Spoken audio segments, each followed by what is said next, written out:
Hello students, आज हम पढ़ने वाले हैं प्रतिरोध को प्रभावित करने वाले कारक। लेकिन उससे पहले हम कुछ चीज़ों को समझ लेते हैं जिससे हमें ये समझने में आसानी रहेगी। तो बेटे आप देखोगे ये एनसीईआरटी में क्रियाकलाप है 12.2। इसमें यहाँ पर एक विद्युत परिपथ बना हुआ है जिसमें यहाँ पे एक बैटरी लगी हुई है, ये प्लग है, स्विच या कुंजी भी हम इसे कहते हैं, ये एमीटर लगा हुआ है और x और y के बीच का जो पॉइंट गैप है ये आप देख रहे हो, इसमें हम जोड़ेंगे निक्रोम तार। एक बार हम निक्रोम तार जोड़ेंगे, फिर इसके बाद हम 10 वॉट का बल्ब और टॉर्च का बल्ब ले रहे हैं। अब देखो हमने क्या करना है, सबसे पहले हमने इस निक्रोम वायर को x y के बीच में जोड़ा। जोड़ने के बाद हम जैसे यहाँ से स्विच ऑन करते हैं तो जो भी यहाँ पर रीडिंग आएगी वो हम इसमें देखेंगे एमीटर में। एमीटर से हमें पता लग जाएगा कि निक्रोम तार में से कितनी विद्युत धारा प्रवाहित हुई।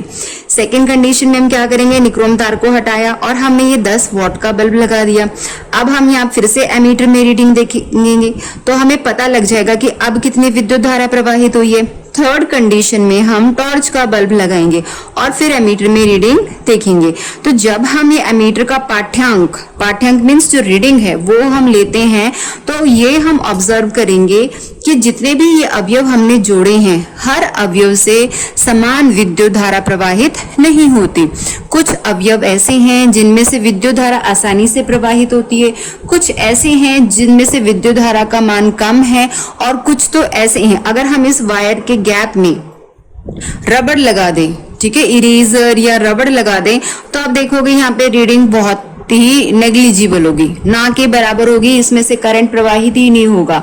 तो ऐसा क्यों है, ठीक है, ये जो होता है उसको मैं बताती हूँ कि वैद्युत प्रतिरोध, यहाँ पे हमने पिछली क्लास में प्रतिरोध शब्द पढ़ा था, उसके आधार पर हमने पदार्थों की प्रकृति को जानेंगे यहाँ पे, ठीक है। इसके आधार पर हमने पदार्थ को 3 प्रकृति में डिवाइड किया है, सुचालक या फिर सिर्फ चालक हम कह सकते हैं, प्रतिरोधक और रोधी, ठीक है। तो अब ये देखेंगे कि सुचालक कौन से होते हैं। सुचालक वे पदार्थ हैं जिनमें अत्यंत निम्न वैद्युत प्रतिरोध होता है। प्रतिरोध किसे कहते हैं, चालक का वह गुण जिसकी वजह से वो विद्युत धारा के प्रवाह का विरोध करता है, ठीक है। उनमें से जो विद्युत धारा होकर प्रवाहित हो रही है उसका जब वो विरोध करता है उसे हम कहते हैं प्रतिरोध। तो जिसमें निम्न वैद्युत प्रतिरोध है यानी कि जो अपने अंदर आसानी से विद्युत धारा को प्रवाहित होने दे रहे हैं उनको हम कहते हैं चालक।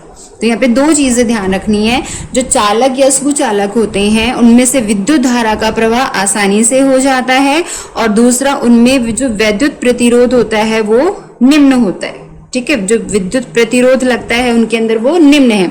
उदाहरण के तौर पर आप देखोगे चांदी, एजी होता है चांदी, चांदी का तो सबसे निम्न प्रतिरोध है, इसलिए हम चांदी जो है इसकी चालकता सबसे अधिक होती है।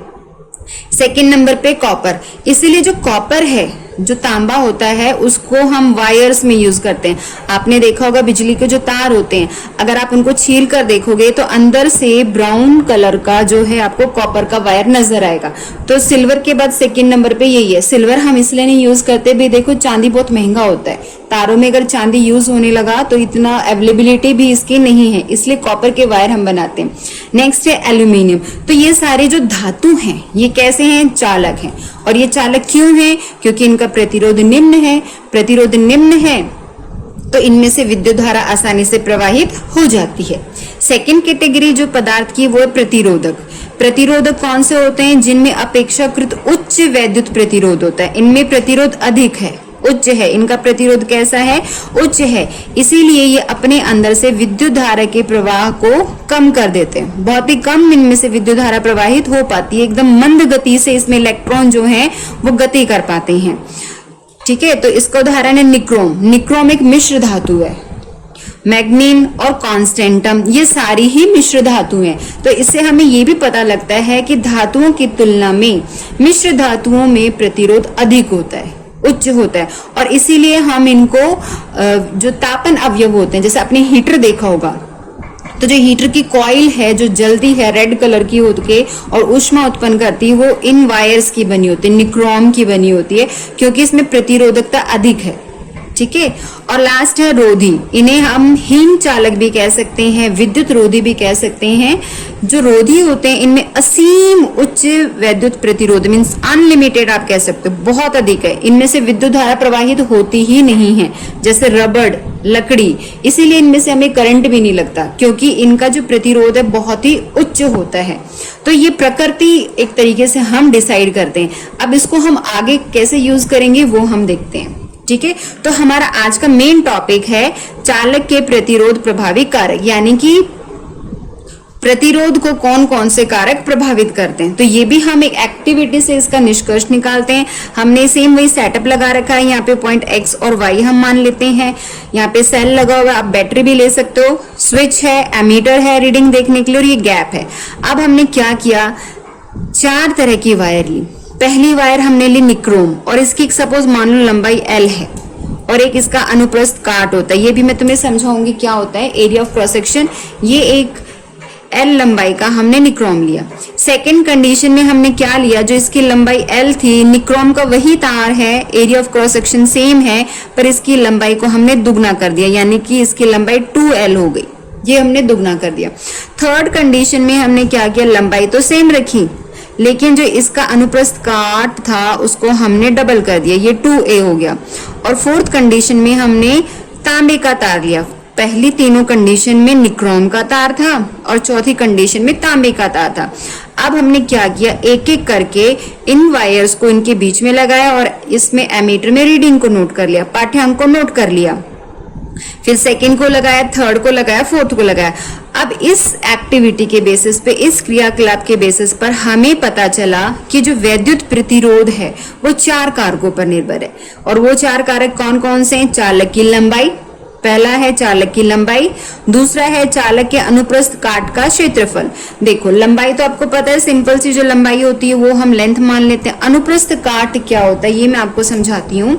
मान लो ये वायर है, ठीक है, और ये जो इसका क्षेत्रफल है, इस क्षेत्रफल को हम कहते हैं अनुप्रस्थ काट, यानी कि कितना मोटा है।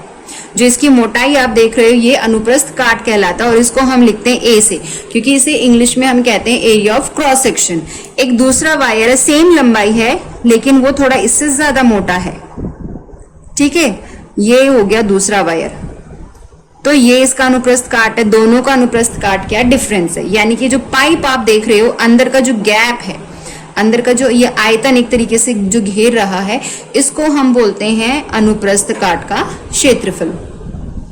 और लास्ट चालक के पदार्थ की प्रकृति। प्रकृति मीन्स कि वो किसका बना हुआ है, कॉपर का बना हुआ है, निक्रोम का बना हुआ है, एल्यूमिनियम है या फिर चांदी है, तो ये उसकी प्रकृति। या फिर कोई चीज हमने ले ली चालक, जैसे लकड़ी ले ली, रबड़ ले ली, ठीक है। और लास्ट है चालक का ताप। तो ये 4 कारक हैं जिन पे ये निर्भर करता है। अब हम इनको एक एक करके समझ लेते हैं कि कैसे ये इस पे डिपेंड होता है। सबसे फर्स्ट हम समझेंगे चालक की लंबाई, ठीक है। चालक की लंबाई जो है, इसमें देखो चालक की लंबाई का क्या प्रभाव है। हमने देखा जैसे जैसे लंबाई को अगर हम बढ़ा रहे हैं तो प्रतिरोध भी अधिक हो रहा है, यानी कि ये समानुपाती है। लंबाई बढ़ाई तो प्रतिरोध भी बढ़ गया, लंबाई को कम किया तो प्रतिरोध भी कम किया। और ये किस प्रकार होता है, देखो अगर हम लंबाई को दुगना कर रहे हैं, पहले सपोज मेरे पास ये था R समानुपाती L, ये हमारा रिलेशनशिप निकला।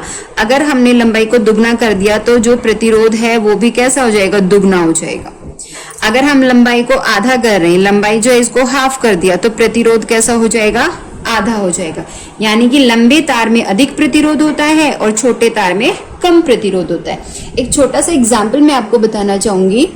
मान लो एक रोड है और वहां पे ट्रैफिक है, आपको रोड को क्रॉस करना है। अगर रास्ता छोटा है तो आपको प्रतिरोध का सामना कम करना पड़ेगा, समझ रहे हो।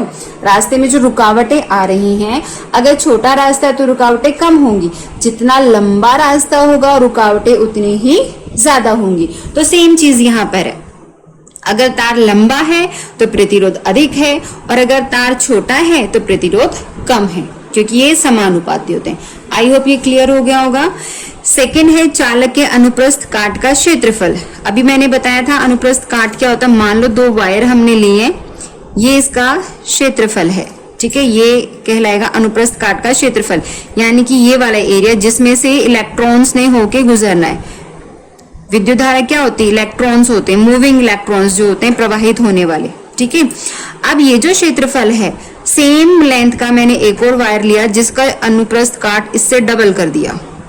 अगर ये a था तो इसको मैंने 2a कर दिया, तो लेंथ दोनों की सेम है। अब बताओ प्रतिरोध किस में कम होगा?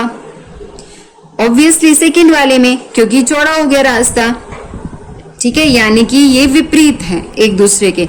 अगर हम क्षेत्रफल को बढ़ा रहे हैं तो प्रतिरोध कम हो जाएगा, और अगर हम क्षेत्रफल को कम कर रहे हैं, अनुप्रस्थ काट के क्षेत्रफल को कम कर रहे हैं, तो प्रतिरोध बढ़ जाएगा, ठीक है। जैसे वही एग्जांपल हम लेते हैं, अगर रोड हमारा पतला है तो रुकावटें ज्यादा सामने आएंगी, और अगर चौड़ा रोड है, खुला रोड है, तो रुकावटें भी कम हो जाएंगी। ये चीज हमने ऑब्जर्व की है। यानी इसमें व्युत्क्रम संबंध है। व्युत्क्रम मीन्स एक बढ़ रहा है तो दूसरा घटता है, और एक को आप कम कर रहे हो तो दूसरा बढ़ेगा। तो अब देखो यहाँ पे व्युत्क्रम संबंध हुआ, यानी R समानुपाती 1/a हो जाएगा। अब अगर मैंने इस क्षेत्रफल को डबल कर दिया तो क्या प्रभाव पड़ेगा? ओवरऑल प्रतिरोध आधा हो जाएगा, ठीक है। यदि हम एरिया को, क्षेत्रफल को दुगना कर रहे हैं तो प्रतिरोध आधा हो जाएगा। और अगर हमने क्षेत्रफल को आधा किया, यानी a/2, ये 2 ऊपर चला जाएगा, ऊपर चला गया तो R समानुपाती 2/a, और ये कैसा हो जाएगा? ये दुगना हो जाएगा, ठीक है। अगर हमने क्षेत्रफल को आधा किया तो प्रतिरोध दुगना हो जाएगा। उल्टी रिलेशनशिप है। इट मीन्स मोटे तार में कम प्रतिरोध होता है और पतले तार में अधिक प्रतिरोध होता है, ठीक है। इसके अलावा व्यास पे भी डिपेंड करता है। व्यास होता है डायमीटर। ये जो आप देख रहे हो एक सर्कल होता है, उसका बीच में यहाँ पे आप देखोगे तो ये त्रिज्या होती है, ये R होता है, और पूरा यहाँ से यहाँ तक का एरिया क्या कहलाता है? डायमीटर। डायमीटर में क्या संबंध है? ये 1/d² पे डिपेंड करता है, ठीक है। तो अगर हम इसको दुगना कर रहे हैं, व्यास को दुगना कर रहे हैं, तो कितना हो जाएगा? 2d, और फिर इसका स्क्वायर करोगे तो कितना हो जाएगा? 4d², क्योंकि 2 दूनी 4 और d²। तो ओवरऑल क्या चेंज आया इसमें? प्रतिरोध 1/4 हो जाएगा। ऐसे अगर व्यास को आधा किया तो क्या हो जाएगा? d², और ये 2 दूनी 4 ऊपर चला जाएगा, तो प्रतिरोध कितने बढ़ जाएगा? 4 गुना बढ़ जाएगा। तीसरा फैक्टर है हमारा चालक की प्रकृति। चालक की प्रकृति अभी बताया था मैंने आपको। जो पदार्थ होते हैं उनको हमने 3 कैटेगरी में बांटा हुआ है। प्रतिरोधक, ठीक है, ये पर देखो, प्रतिरोधक, सुचालक और रोधी। तो हमारा जो पदार्थ है वो किस प्रकार का है उस पे डिपेंड कर रहा है। तो ये किस पे डिपेंड करता है? चालक का वैद्युत प्रतिरोध, पदार्थ जिसका वह बना होता है उस पे। जैसे हमने बराबर लंबाई और व्यास वाले, यानी कि हमने लेंथ सेम रखी है और उसका क्षेत्रफल सेम रखा है, लेकिन एक हमारे पास निक्रोम मिश्र धातु का तार है और एक कॉपर धातु। हमने चेंज क्या की? धातु चेंज कर ली। इन दोनों को अगर हम कंपेयर करेंगे तो हम देखेंगे निक्रोम तार का प्रतिरोध कॉपर से लगभग 60 गुना अधिक है। और ऐसा क्यों हुआ? क्योंकि जो मिश्र धातु होते हैं उनमें उच्च प्रतिरोधकता होती है और जो धातु होती है उनकी प्रतिरोधकता निम्न होती है। इट मीन्स ये चालक की प्रकृति पे भी निर्भर करता है। और लास्ट है ताप का प्रभाव। जैसे जैसे हम तापमान को बढ़ाएंगे, ठीक है, तो वैसे ही क्या होगा? हमारा जो प्रतिरोध है वो भी बढ़ जाएगा। क्यों बढ़ेगा? देखो क्या होता है, ये वायर है, वायर के अंदर से इलेक्ट्रॉन्स मूव कर रहे हैं, तो जैसे ही हम टेम्परेचर को बढ़ाएंगे इनकी गतिज ऊर्जा बढ़ जाएगी। गतिज ऊर्जा बढ़ जाएंगी तो आपस में एक दूसरे से टक्कर मारेंगे ये, और जैसे जैसे एक दूसरे से टकराएंगे तो प्रतिरोधकता बढ़ जाएगी। आगे बहने की बजाय ये वहीं पर टकराते रह जाएंगे। इसलिए जैसे जैसे जो विशुद्ध धातु होती हैं, ताप बढ़ाने पर सभी विशुद्ध धातुओं का प्रतिरोध बढ़ता है और ताप को कम करने पर ये घटता है। लेकिन जो मिश्र धातुएं होती हैं उन पे प्रतिरोध का कोई प्रभाव नहीं पड़ता है। तो ये तो थे चालक को प्रभावित करने वाले कारक। आई होप ये आपको क्लियर हो गए होंगे।